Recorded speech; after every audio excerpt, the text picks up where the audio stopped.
watch to see if Donald Trump laughs.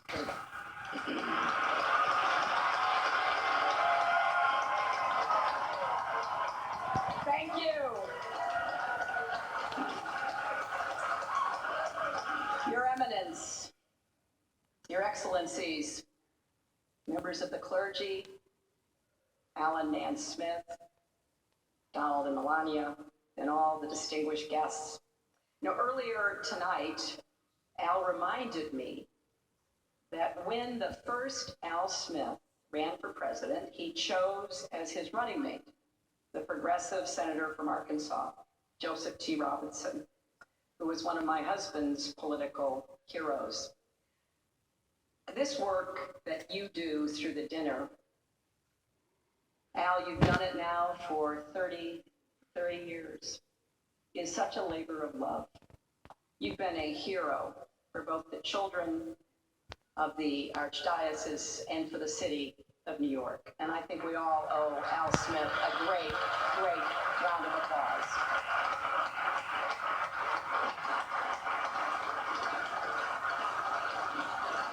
This is such a special event that I took a break from my rigorous nap schedule to be here. And as you've already heard, it's a treat for all of you too, because usually I charge a lot for speeches like this. But for me, it was kind of ironic thinking about a fiery populist, Al Smith. If he were here today and saw how much money we've raised for needy children, he'd be very proud.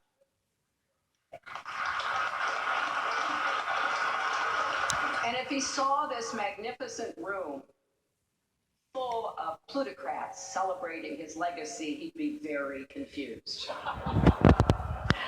It's a special honor to be here with Your Eminence.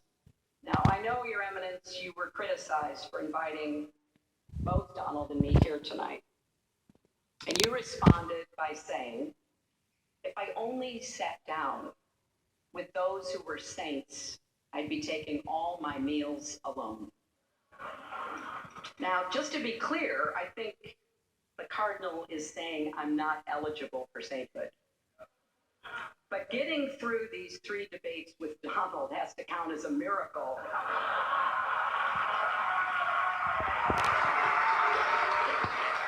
So I guess I'm up against the highest, hardest stained glass ceiling. But Your Eminence, you do deserve great credit for bringing together 2 people who've been at each other's throats. Mortal enemies, bitter foes. I've got to ask, how did you get the governor and mayor here together tonight?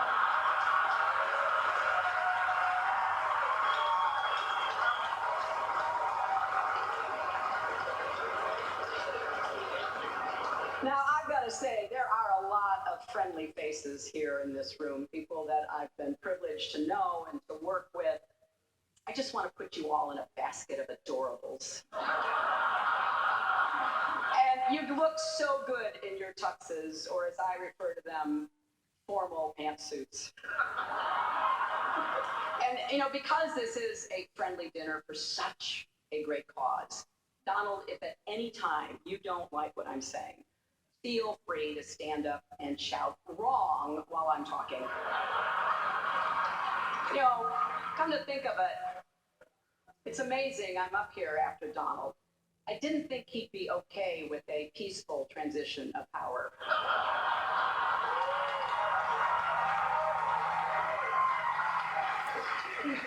And Donald, after listening to your speech, I will also enjoy listening to Mike Pence deny that you ever gave it. I've had the privilege of being at the Al Smith dinners in years past, and I always enjoy it. But remember, if you're not happy with the way it comes out, it must be rigged. And it's always a special treat for me to be back in New York, a city that I love and which I think truly embodies the best of America. You know, don't you think? People look at the Statue of Liberty and they see a proud symbol of our history as a nation of immigrants, a beacon of hope for people around the world. Donald looks at the Statue of Liberty and sees a 4. Maybe a 5 if she loses the torch and tablet and changes her hair. You know, come to think of it, you know what would be a good number for a woman? 45. But I digress. Now, I'm going to try my best tonight. But I understand I am not known for my sense of humor. That's why it did take a village to write these jokes. People say, and I hear them, I know, they say, I'm boring compared to Donald. But I'm not boring at all. In fact, I'm the life of every party I attend, and I've been to 3. And when the parties get out of hand, as occasionally they do, it's important to have a responsible chaperone who can get everyone home safely. And that is why I picked Tim Kaine to be my vice president.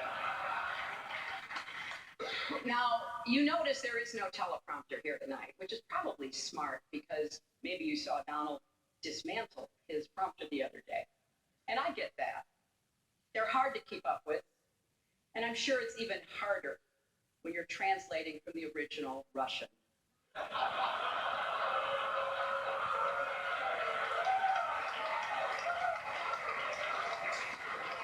But every year, this dinner brings together a collection of sensible, committed, mainstream Republicans, or as we now like to call them, Hillary supporters.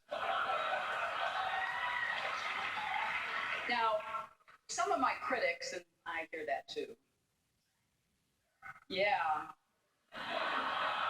they think I only say what people want to hear. Well, tonight that is true. And here's exactly what you want to hear. This election will be over very, very soon.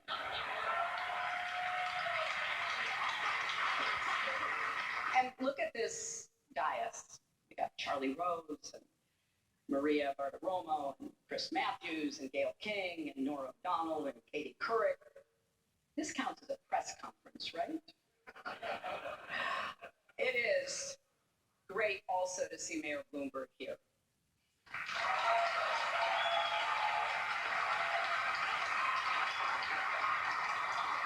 It's a shame he's not speaking tonight. I'm curious to hear what a billionaire has to say.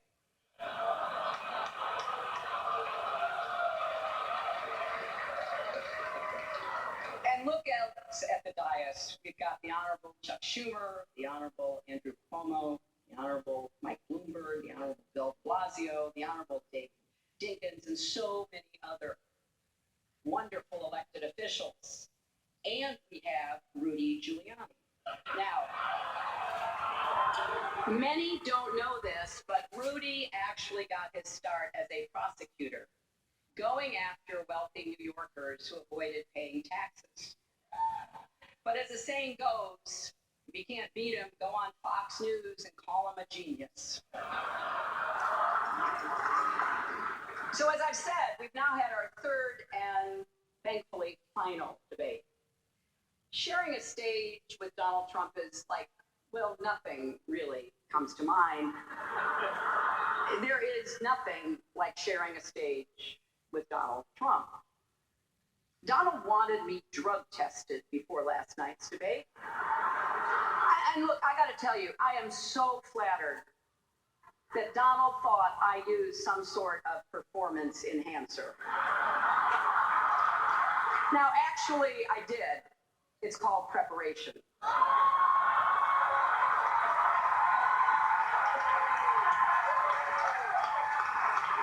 And looking back, I've had to listen to Donald for 3 full debates, and he says I don't have any stamina.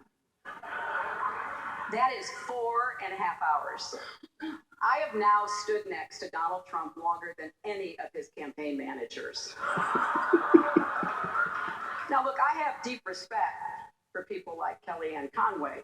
She's working day and night for Donald, and because she's a contractor, he's probably not even going to pay her. But I think the good news is that the debates finally allowed Republicans to unite around their candidate. The bad news is it's Mike Pence. And it's been a long, long campaign. That should be one of our highest priorities, shortening the campaigns. And whoever wins this election, the outcome will be historic. We'll either have the first female president or the first president who started a Twitter war with Cher. And if Donald does win, it'll be awkward at the annual President's Day photo when all the former presidents gather at the White House, and not just with Bill. How is Barack going to get past the Muslim ban? Now, Republicans in particular seem frustrated with their nominee. Paul Ryan told the Republican members of the House, you don't have to support the top of the ticket. Don't worry about anyone besides yourself. Just do what's in your own best interests. So I guess Donald really has unified his party around his core philosophy. And I don't understand their unhappiness. They say Donald doesn't have any policies. He has no policies. I keep hearing that. I'd actually like to defend him on this. Donald has issues, serious issues, really, really serious issues. And I worry about Donald's go-it-alone attitude. For example, at his convention when he said, I alone can fix it.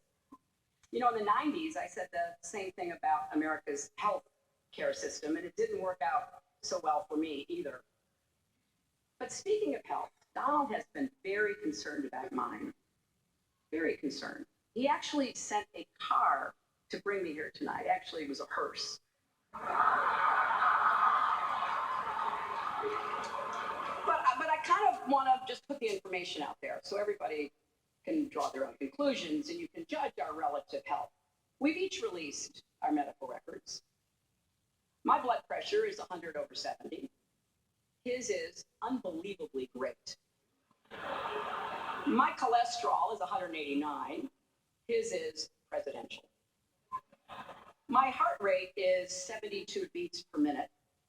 His is the most beats ever or the least beats ever, whichever sounds best. But Donald really is as healthy as a horse. You know, the one Vladimir Putin rides around on.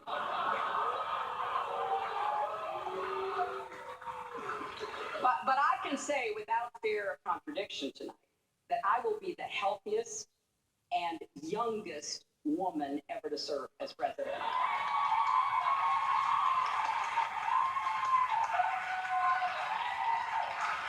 But this has really been a strange campaign. You saw it last night. You saw it again tonight. Donald has attacked me for life in public service. And I didn't get that at first. I kind of get it now. As he told Howard Stern, he doesn't like it when women have been around for more than 35 years. But Donald, we have so much more in common than actually you may realize. For example, I've tried to inspire young people by showing them that with resilience and hard work, anything is possible, and you're doing the same. A third grade teacher told me that one of her students refused to turn in his homework because it was under audit. And here's another similarity. The Republican National Committee isn't spending a dime to help either one of us. So tonight, let's embrace the spirit of the evening. Let's come together, remember what unites us, and just rip on Ted Cruz. I